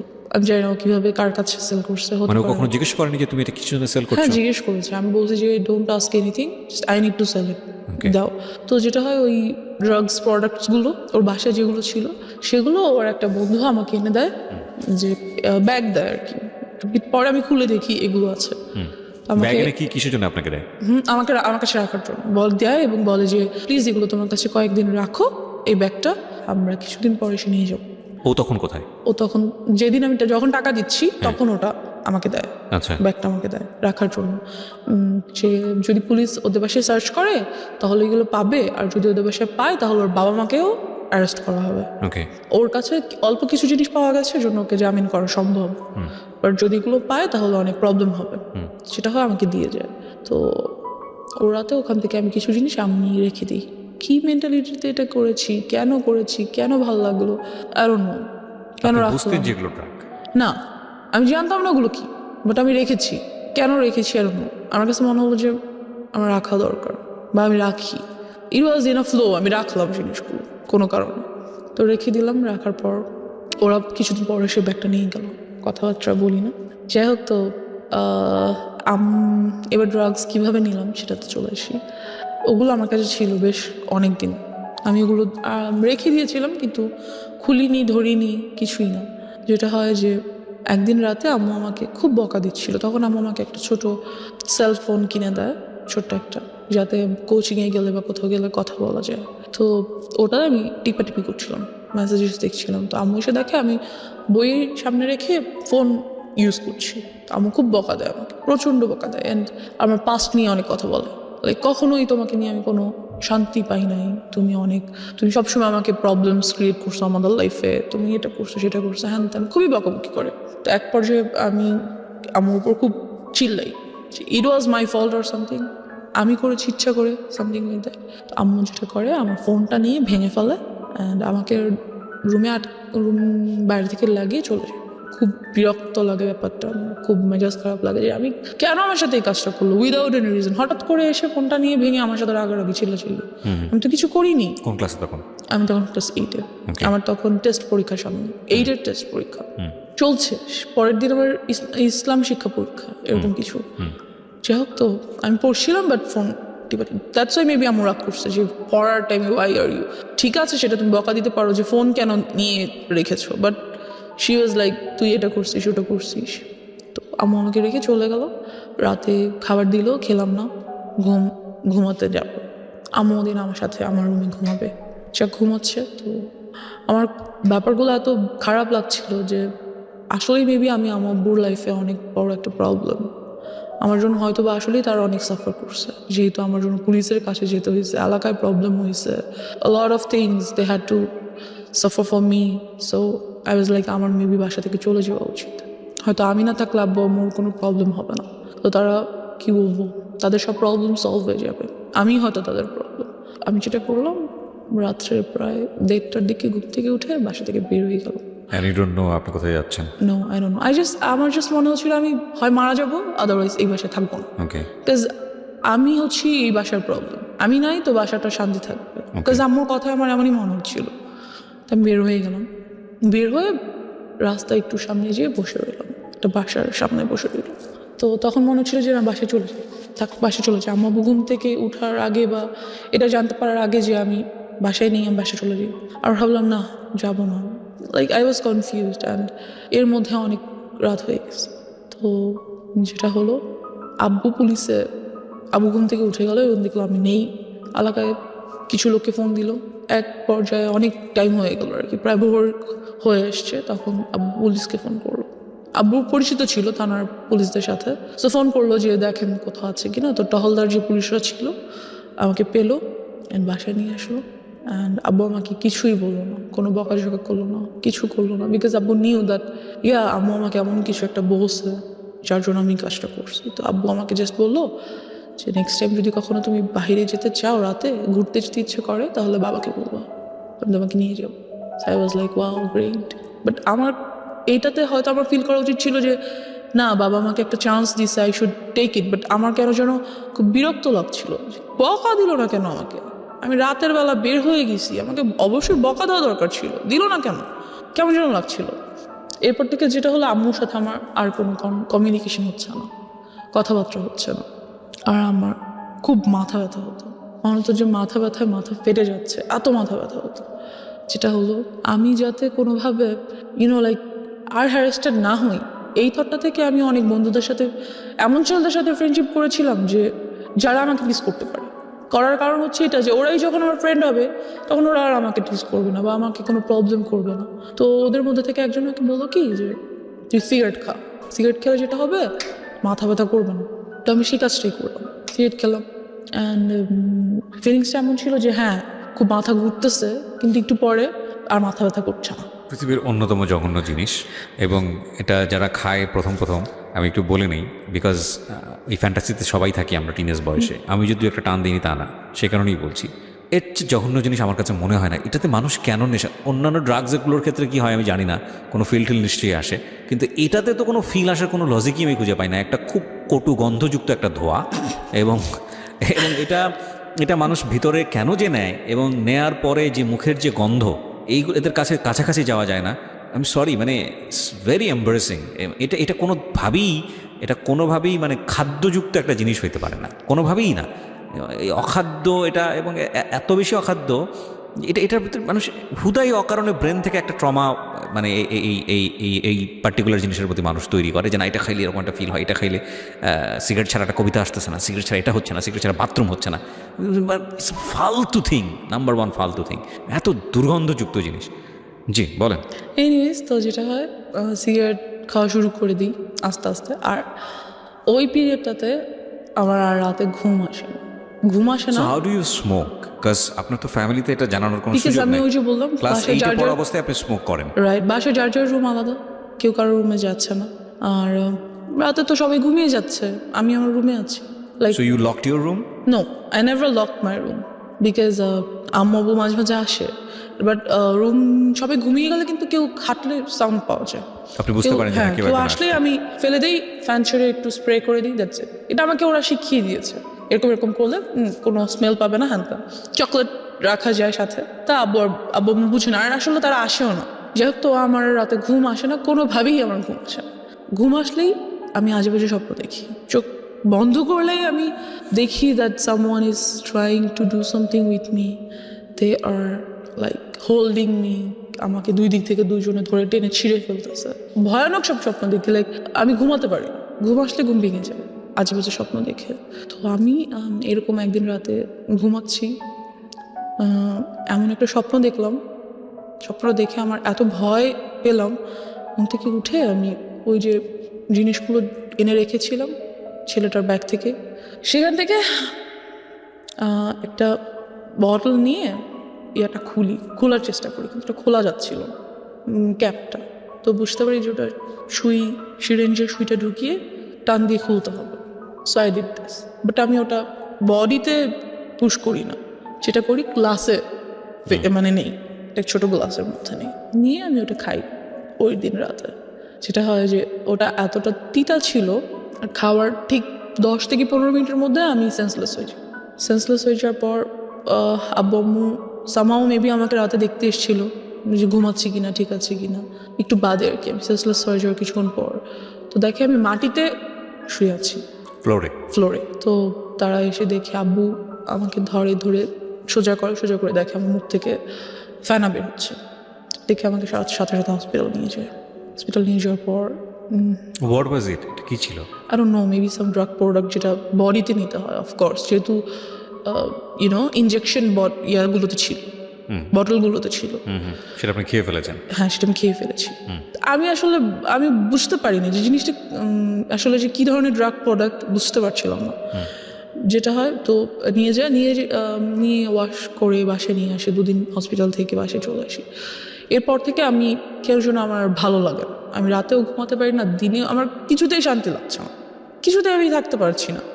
যেটা শুরু করি, সিগারেট তো খাই, সাথে ফ্রেন্ড সার্কেলরা আমাকে বিভিন্ন ধরনের মদ এনে দেয়, ওগুলো খাই, বাট তাহলে আমি ঘুমাতে পারি।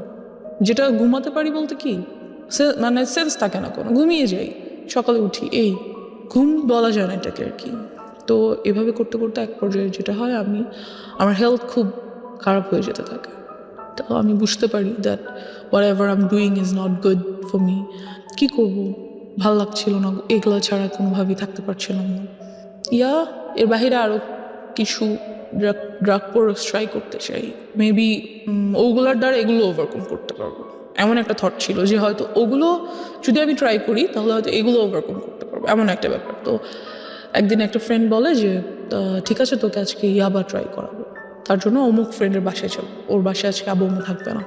ওকে, দেন ওরা অনেকগুলো ছেলে সবাই, আর আমি আর একটা মেয়ে আমার সাথে, আর একটা ফ্রেন্ডের ওয়াইফ, ওরা বিয়ে করে ফেলছে, এরকম কিছু। তো আসলো, ওরা সবাই ইয়াবা ট্রাই করছে। তো যখন আমার টার্ন আসলো আর কি, আমার কাছে খুব ভয় লাগছিল যে আমি কি আসলে এটা করবো, বিকজ এটা নেওয়ার সাথে সাথে আমি দেখতেছিলাম সবাই শুয়ে পড়তেছে, যেইটা ট্রাই করতেছে শুয়ে পড়তেছে, লাইক সেন্সলেস হয়ে যাচ্ছে আর সামথিং, নেশাগ্রস্ত হয়ে যাচ্ছে। তো আমার খুব ভয় লাগছিল যে আমি কি আসলে এটা করব। তো ভাবলাম যে করবো না, খুব ভয় পাচ্ছিলাম।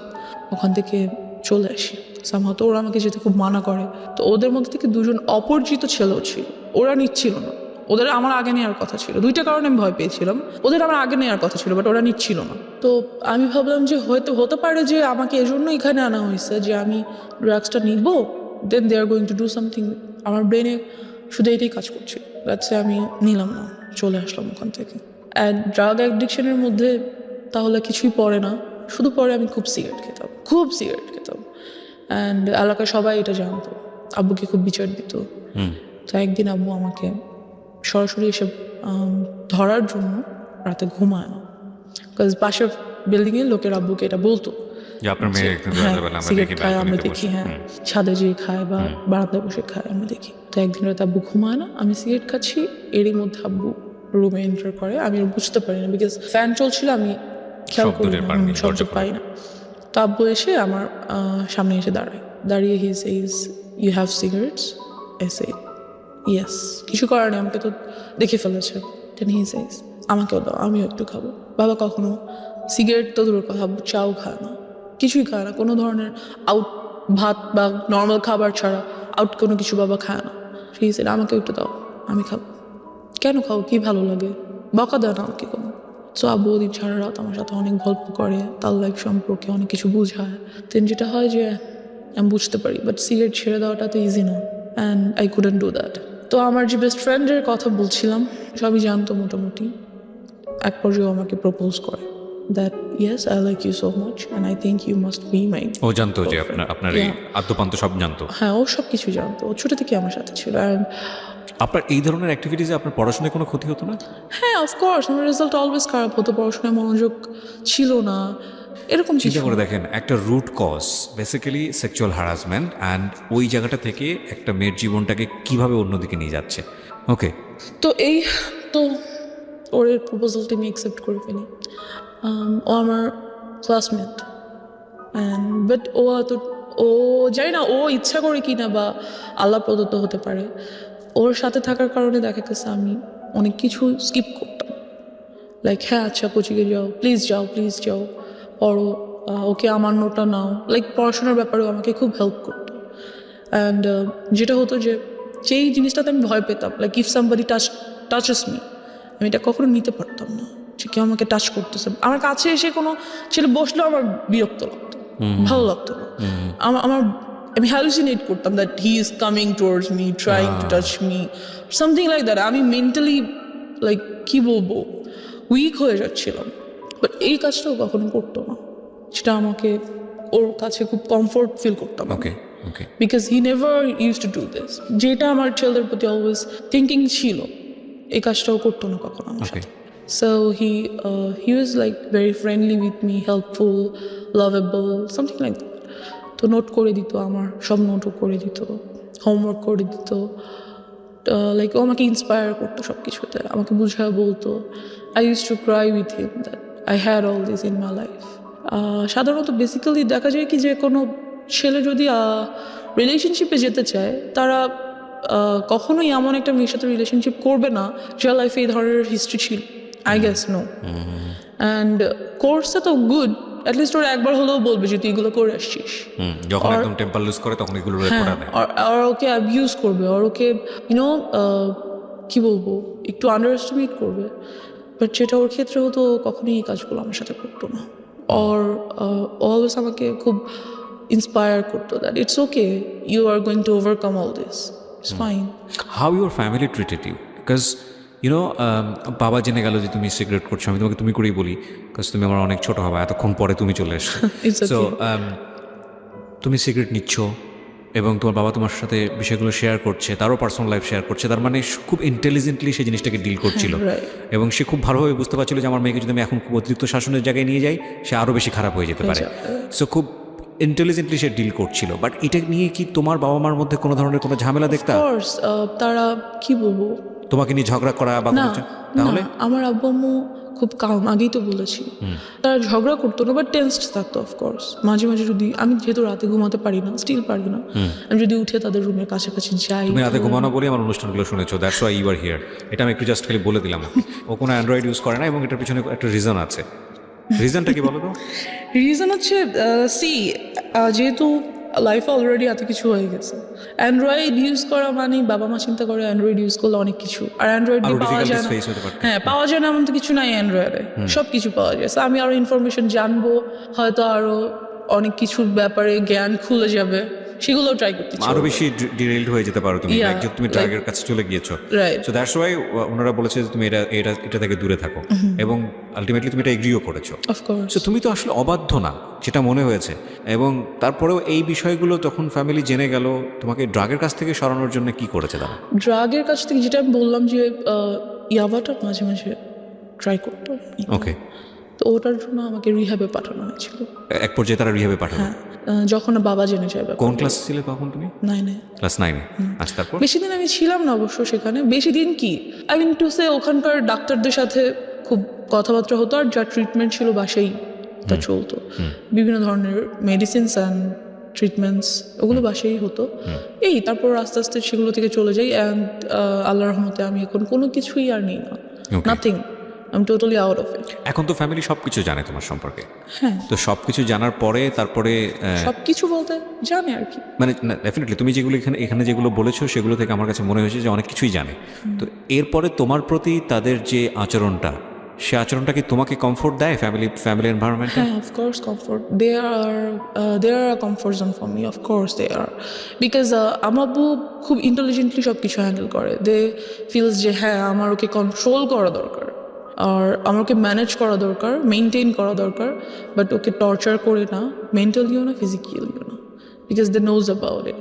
আসলে ওনারা ওনাদের জায়গা থেকে বেস্ট ট্রাই করেছে আমার মনে হয়, এর থেকে বেশি কি করবে। আর একটা বাবা মা যখন বাবা মাদের বয়স যদি বলি, আমার আব্বু আম্মুর বয়স, সেই সময়টাতে তো বাচ্চারা ফ্রিভাবে ঘোরাফেরা করতো, কেউ কিছু বলতো না, সবার মেন্টালিটি অনেক ভালো ছিল, সাফ ছিল। Definitely we are not accusing anybody, but সিচুয়েশনে যখন একটা শিশু বড় হচ্ছে কোনো একটা পার্টিকুলার সিচুয়েশনে, ওই সিচুয়েশনে চারপাশে যা থাকবে সেটাকেই সে অ্যাবজর্ব করবে।